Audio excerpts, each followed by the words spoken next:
बोडो साहित्य सभा के 61वें वार्षिक सम्मेलन में प्रमुख रूप से उपस्थित असम के राज्यपाल प्रोफेसर जगदीश मुखी जी, असम के मुख्यमंत्री डॉक्टर हिमंत बिश्व शर्मा जी, सिक्किम के मुख्यमंत्री श्री प्रेम सिंह तमंग जी, मेघालय के मुख्यमंत्री श्री कॉनराड संगमा जी, विधानसभा के अध्यक्ष श्री विश्वजीत दैमारी जी, असम के कैबिनेट मिनिस्टर श्री यूजी ब्रह्मा जी, राज्यसभा सांसद Shri Rwngwra Narzary ji, Bodoland territorial council के chief executive member Shri Pramod Boro ji, Sahitya Sabha के सम्मेलन के अध्यक्ष श्री तोरेन बोरो जी, बोडो साहित्य सभा के महासचिव श्री प्रशांत बोरो जी, ऑल बोडो स्टूडेंट्स यूनियन के अध्यक्ष श्री दीपेन बोरो जी, अन्य विशिष्ट अतिथिगण, इस पंडाल में उपस्थित सभी देवियों, सज्जनों और नौजवान साथियों, खुलुमबाय।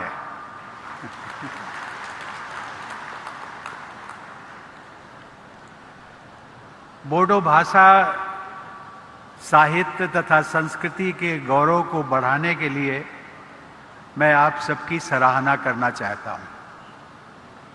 मुझे इस समारोह में शामिल होकर के बहुत प्रसन्नता हो रही है। इस सम्मेलन के सभी आयोजकों को मैं हार्दिक बधाई देता हूं।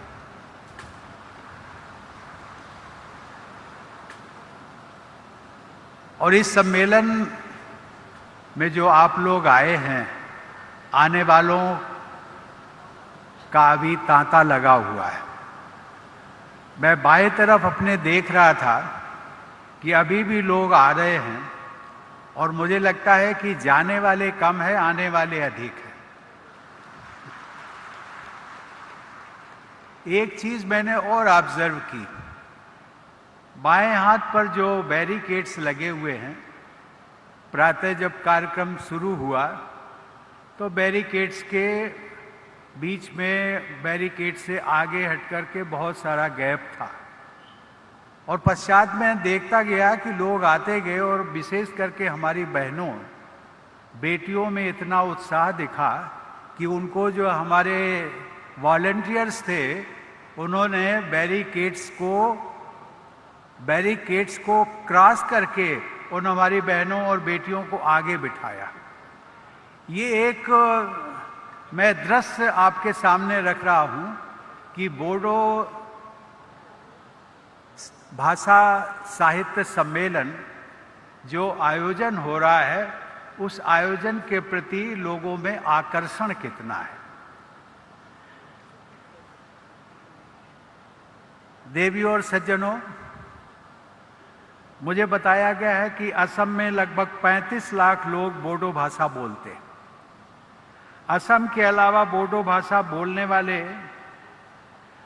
लोग पश्चिम बंगाल, मेघालय, अरुणाचल प्रदेश, सिक्किम, नागालैंड और त्रिपुरा और यहाँ तक कि बांग्लादेश और नेपाल में भी निवास करते हैं।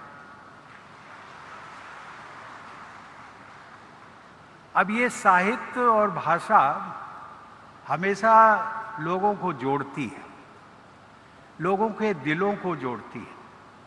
और वो ऐसी कौन सी बातें हैं भाषा में होती हैं जो अपनापन होता है, और वो अपनापन आज न जाने हमारे समकक्ष जो प्रदेश जिनका मैंने नाम लिया, पश्चिम बंगाल, मेघालय, अरुणाचल, सिक्किम, नागालैंड, त्रिपुरा, और विदेशों से बांग्लादेश और नेपाल से भी यहाँ पर कुछ प्रतिनिधिगण आए हैं।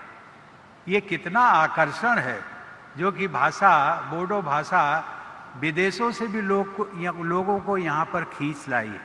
और इसलिए मैं साहित्य सभा के आयोजनों को मैं बार बार सराहना करता हूँ और उनको बधाई देता हूँ।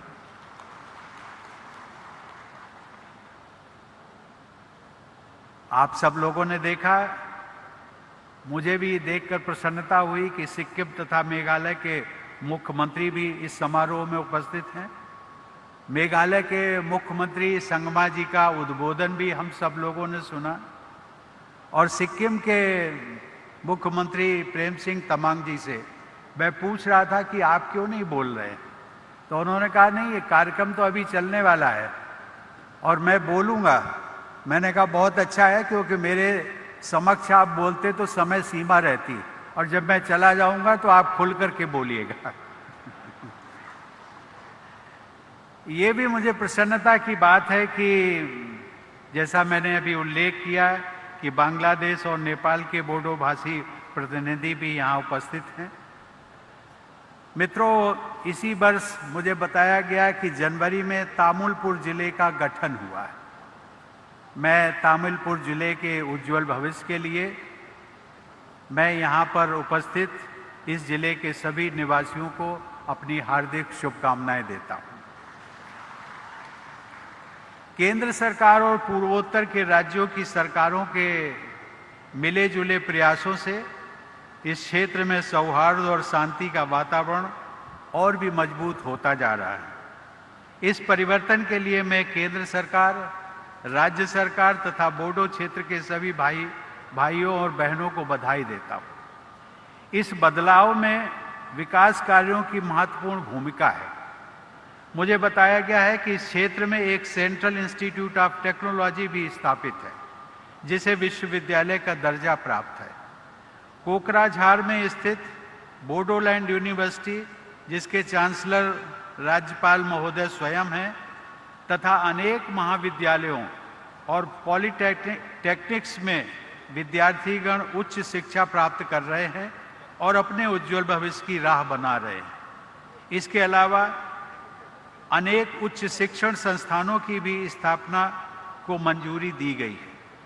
यह प्रसन्नता की बात है कि इस सभा स्थल के क्षेत्र में एक मेडिकल कॉलेज भी स्थापित किया जाएगा।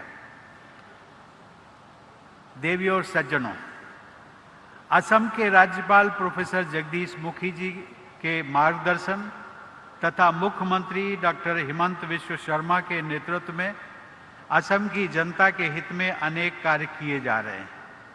विकास तथा जन कल्याण के ऐसे कार्यों के लिए मैं राज्य सरकार की पूरी टीम की सराहना करता हूं। मुझे बताया गया है कि विधानसभा के अध्यक्ष श्री विश्वजीत दैमारी ने भी बोडो भाषा के प्रचार और प्रसार के लिए इस सम्मेलन के आयोजन में अपना महत्वपूर्ण योगदान दिया है। मैं श्री दैमारी जी को भी साधुवाद देता हूं। देवियों और सज्जनों, बोडो समाज के लोगों से मेरा पुराना रिश्ता रहा है। मेरे लिए बोडो संस्कृति और भाषा से संपर्क कोई नई बात नहीं है। मुझे याद है कि जब मैं राज्यसभा सांसद था, तब इस क्षेत्र के कई जनप्रतिनिधियों के साथ मेरा मिलना जुलना होता था। हम सब गर्म जोशी के साथ मिलते थे, बातचीत करते थे और बोडोलैंड के बारे में भी बात करते थे। उनमें से मेरे कुछ परिचित तो आज की सभा में भी उपस्थित हैं। उदाहरण के लिए यहाँ उपस्थित श्री यूजी ब्रह्मा। यूजी ब्रह्मा ने न केवल एक जनप्रतिनिधि और राज्यसभा सदस्य के रूप में, बल्कि असम सरकार में मंत्री के रूप में भी अपनी पहचान बनाई है। बल्कि वे साहित्य अकादमी पुरस्कार से भी सम्मानित किए जा चुके हैं। इसके अतिरिक्त लोकसभा में इस क्षेत्र का प्रतिनिधित्व करने वाले तत्कालीन उस समय एक सांसद हुआ करते थे, श्री एस.के. बासुमतारी। उनका भी मैं नाम आज लेना चाहूँगा। वो मेरे अच्छे मित्र थे और उनकी विशेषता ये थी कि जब हम लोग उनको नमस्ते कहते थे तो वो नमस्ते का उत्तर हमेशा जय बोडोलैंड बोलकर दिया करते थे। देवियों और सज्जनों, मुख्यमंत्री जी ने अभी कहा कि सामान्यतया राष्ट्रपति किसी राज्य में 3 महीने के अंतराल में नहीं आते हैं। ये बात सच है। ऐसा नहीं है कि राष्ट्रपति को आना किसी राज्य में अच्छा नहीं लगता है, लेकिन कुछ मर्यादाएं भी होती हैं और उन मर्यादाओं के कारण संभवतः आना संभव नहीं हो पाता है। लेकिन मैं मुख्यमंत्री जी, आपका, असम के लोगों का, उनमें बोडो लैंड के भी टेरिटोरियल काउंसिल के लोगों का जो मुझे प्यार और सम्मान बीच बीच में मिलता रहता है, वो मुझे बार बार खींच भी लाता है और इसीलिए मैं 3 महीने के अंतराल में दोबारा फिर आ गया। मित्रों, मेरा ध्यान इस बात पर भी गया कि मई का महीना बोडो भाई बहनों के लिए अत्यंत महत्वपूर्ण होता है। हर साल 1 मई को आप सब बोडोफा उपेंद्र नाथ ब्रह्मा जी की पुण्यतिथि मनाते हैं, जो आज से 3 दिन पहले ही थी। बोडोफा ने जियो और जीने दो का जो महान संदेश था उसको प्रसारित किया था। बोडो आत्मगौरव के प्रति सचेत रहते हुए सभी समुदायों के साथ सद्भाव बनाए रखने का बोडोफा का संदेश हम सभी के लिए एक मंत्र जैसा है। मैं उनके संदेश को उन्हीं के शब्दों में ठीक ठाक तो नहीं कह सकता, लेकिन उनके संदेश को बोडो भाषा में दोहराने का प्रयास जरूर करूंगा। उन्होंने कहा था, थांग आरो थाना नहीं थानो हा। देवियों और सज्जनों, शिक्षा के माध्यम के रूप में बोडो भाषा को मान्यता देने का उत्सव वर्ष 1963 से प्रतिवर्ष 18 मई को मनाया जाता है। आज से लगभग 15 दिन बाद आप सब वह उत्सव भी मनाएंगे। उस महत्वपूर्ण उत्सव की मैं आप सबको अग्रिम बधाई भी देता हूं। देवियों और सज्जनों, बोडो भाषा साहित्य तथा संस्कृति के उत्थान हेतु लगभग 70 वर्षों से अमूल्य योगदान देने के लिए बोडो साहित्य सभा का प्रयास उल्लेखनीय है। सभा के संस्थापक अध्यक्ष स्वर्गीय जयभद्र हागजेर तथा महासचिव सोनाराम थावसेन ने बोडो भाषा के महत्व और मान्यता में वृद्धि करने के लिए सराहनीय प्रयास किए थे। स्कूली शिक्षा के माध्यम के रूप में बोडो भाषा के प्रयोग को स्वीकृति दिलाने तथा उच्च शिक्षा में बोडो भाषा को स्थान दिलाने जैसे प्रयासों में बोडो साहित्य सभा ने अग्रणी भूमिका निभाई। आप लोगों के प्रयास के फलस्वरूप बोडो भाषा को असम राज्य की एसोसिएट ऑफिशियल लैंग्वेज का दर्जा भी प्राप्त हुआ है। बोडो भाषा और साहित्य को आगे बढ़ाने वाले महानुभावों का इतिहास बहुत प्रेरणादायक है। 20वीं सदी के आरंभ में बोडो पुनर्जागरण के जनक गुरुदेव श्री कालीचरण ब्रह्मा ने समाज में व्याप्त कुरीतियों को दूर करने के प्रयासों के साथ साथ आधुनिक शिक्षा व सांस्कृतिक चेतना का भी प्रसार किया था। श्री रूपनाथ ब्रह्मा ने बोडो पुनर्जागरण की धारा को आगे बढ़ाते हुए बोडो भाषा और साहित्य को समृद्ध किया।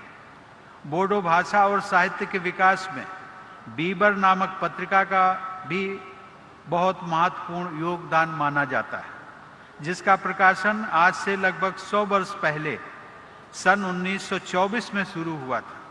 उसके संपादक श्री सतीश चंद्र बासुमतारी ने उस पत्रिका के माध्यम से बोडो समाज, भाषा और साहित्य में एक नई जागृति उत्पन्न की थी। देवियों और सज्जनों, श्री मदाराम ब्रह्मा ने बोडो नाटक और कविता के साथ साथ शिक्षा और समाज सुधार के क्षेत्र में अपनी छाप छोड़ी थी। पद्मश्री का सम्मान प्राप्त करने वाले बोडो समुदाय के प्रथम व्यक्ति के रूप में उनका विशेष स्थान है। साहित्य अकादमी पुरस्कार से सम्मानित श्री विजेंद्र कुमार ब्रह्मा बोडो साहित्य सभा के अध्यक्ष भी रहे। प्रखर सामाजिक चेतना से युक्त साहित्य की रचना करने वाले तथा बोडो साहित्य सभा के पूर्व अध्यक्ष डॉक्टर कामेश्वर ब्रह्मा को सन 2016 में पद्मश्री से सम्मानित किया गया था। सन 2005 में साहित्य अकादमी पुरस्कार से सम्मानित डॉक्टर मंगल सिंह हाजोवरी को वर्ष 2021 के लिए पद्मश्री से अलंकृत करने का सुअवसर मुझे भी प्राप्त हुआ था। इस संदर्भ में मैं ये भी कहना चाहूँगा कि मंगल सिंह हाजोवरी और नीलकमल ब्रह्मा जैसे अनेक बोडो रचनाकारों ने पर्यावरण को बचाने की चिंता से प्रेरित रचनाएं की हैं। मानवता के समक्ष उपस्थित ऐसी गंभीर चुनौती के विषय पर लेखन करना बोडो साहित्य की प्रासंगिकता का प्रभावशाली उदाहरण है। बोडो साहित्य को अनेक रचनाकारों ने समृद्ध किया है, जिनमें से समय के अभाव के कारण कुछ नामों का ही मैंने उल्लेख किया है। देवियों और सज्जनों, बोडो और असमिया भाषाओं और संस्कृतियों के बीच सौहार्द के उदाहरण के रूप में मैं श्री सीतानाथ ब्रह्मा चौधरी का भी उल्लेख करना चाहूँगा। वे बोडो और असमिया दोनों ही भाषाओं में उत्कृष्ट लेखन करते थे। वे असम साहित्य सभा के अध्यक्ष चुने गए। यही नहीं, उनके नाम पर असम साहित्य सभा द्वारा सीतानाथ ब्रह्मा चौधरी पुरस्कार भी दिया जाता है। बोडो अस्मिता तथा अन्य समुदायों के साथ सौहार्दपूर्ण सह अस्तित्व का आदर्श सीतानाथ ब्रह्मा चौधरी के जीवन और कृतियों में भी देखा जा सकता है। बोडो भाषा की रचनाओं के आधार पर अब तक 17 रचनाकारों को साहित्य अकादमी पुरस्कार प्रदान किए जा चुके। मैंने देखा है कि उनमें 10 पुरस्कार कविता की पुस्तकों के आधार पर दिए गए हैं। इससे बोडो रचनाकारों में कविता के प्रति स्वाभाविक रुझान का अनुमान दिखाई पड़ता है। मुझे ये जानकर प्रसन्नता हुई कि अनेक महिलाएं बोडो साहित्य की विभिन्न विधाओं में साहित्य का सृजन कर रही हैं।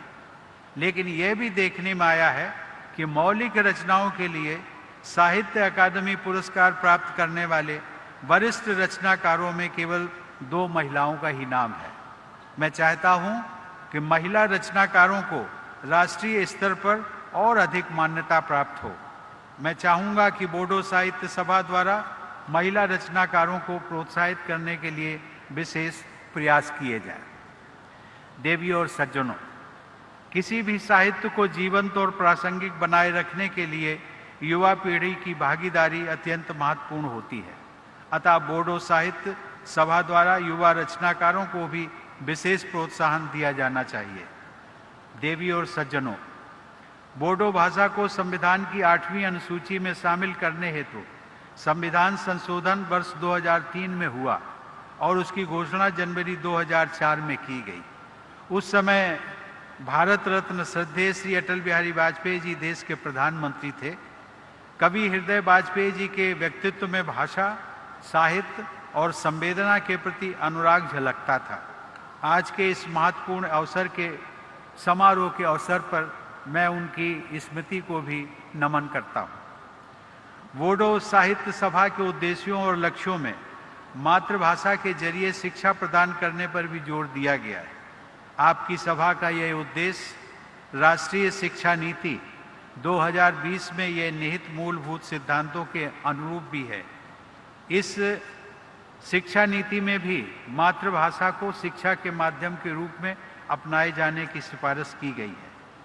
मुझे यह जानकर प्रसन्नता हुई कि बोडो भाषा में अन्य भाषाओं की रचनाओं का अनुवाद बड़े उत्साह के साथ किया जा रहा है। यह किसी भी जीवंत साहित्यिक समुदाय की पहचान है। मुझे विश्वास है कि ऐसे अनूदित साहित्य से बोडो भाषा के पाठकों को अन्य भारतीय भाषाओं के साथ साथ विश्व साहित्य से परिचित होने का अवसर मिलेगा। मुझे यह भी जानकर प्रसन्नता हुई कि साहित्य अकादमी, संगीत नाटक अकादमी, ललित कला अकादमी, केंद्रीय हिंदी निदेशालय, भारतीय भाषा संस्थान तथा वैज्ञानिक एवं तकनीकी शब्दावली आयोग जैसे केंद्र सरकार के संस्थान बोडो भाषा के प्रसार में अपना महत्वपूर्ण योगदान दे रहे हैं। मित्रों, भाषा भाषा होती है। जैसा कि मैंने पहले भी उल्लेख किया, चाहे वो व्यक्ति विशेष की भाषा हो या व्यक्तियों के समुदाय की भाषा। भाषा, स्थानीय भाषा, उस भाषा को प्रोटेक्शन संरक्षण देना, उसका प्रचार और प्रसार करना, ये समाज की भी जिम्मेदारी है और सरकारों की भी जिम्मेदारी है। और मैं चाहूँगा मुख्यमंत्री जी, बोडो भाषा के प्रचार और प्रसार के लिए जितना भी प्रयास हो वो आपकी सरकार करे, मैं ऐसी अपेक्षा भी करता हूँ।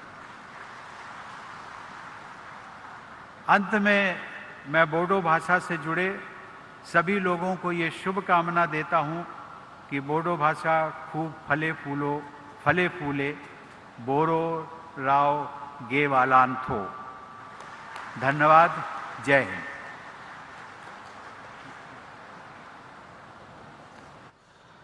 धन्यवाद माननीय राष्ट्रपति जी, हम सदा ही आपके आभार रहेंगे।